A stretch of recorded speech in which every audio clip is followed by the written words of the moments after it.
ଆଜ୍ଞା ଦେଖୁନ୍ ଆଜ୍ଞା ଆମେ ଗରିବ ପରିବାର 4 ଏକର ଖଣ୍ଡେ ପନିପରିବା କରିଥିଲୁ। ପାତଲଘଣ୍ଟା 2 ଏକରରୁ 1.5 ଏକର, ତାପରେ ତରଭୁଜ ଆଉ ଆଲୁ ଏମିତିକି ଚାଷ କରିଥିଲୁ। ବାକି କାଲି ସନ୍ଧ୍ୟାରେ ବହୁତ କଡ଼ା ମାଡ଼ ହେଇକିରି ଡାହି ମାନେ ଛିଡ଼ିକିରି ସବୁ ଟୋଟାଲ୍ ପାତଲଘଣ୍ଟା ବର୍ବାଦ ହେଇଯାଇଛି। ଆରୁ ଆମେ ଗରିବ ପରିବାର ଆଜ୍ଞା କେନ୍ତିକିରି ଆମେ କାଣା କର୍ମୁ ଆମର ମୂଳ କାମ ନାଇଁ ଦେବା।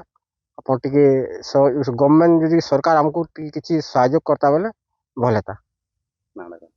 ଆମେ ସରକାରକେ କହିମୁ ଯେ ଆମର କ୍ଷତି ପୂରଣ ଧାନ ବିକବାର ତ ସମସ୍ୟାର ଲାଗି ଆମେ ଧାନ ଚାଷ ନାଇଁ କରି ପନିପରିବା ଚାଷ କରିଥିଲୁ।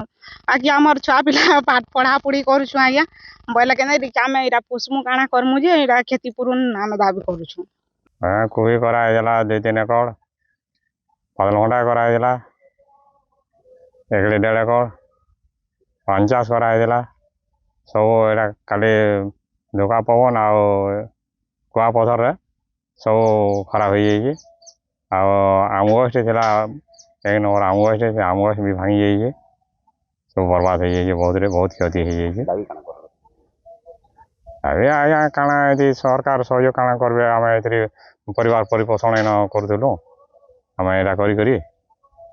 ଆଉ କାଣା ଗଭର୍ଣ୍ଣମେଣ୍ଟ ସେଠି ସହାୟତା ହେବେ ଯେ ଯେନ୍ଟା ହେବାର କଥା ଆମର ଏତିକି, ଆର୍ ନାଇଁ ହେଲେ ଏତିକି ଆମର ଏତିକି କ୍ଷତି ହେଇଛି, ଆମ ପରିବାର ପରିପୋଷଣ କେମିତି ହେଇପାରବ।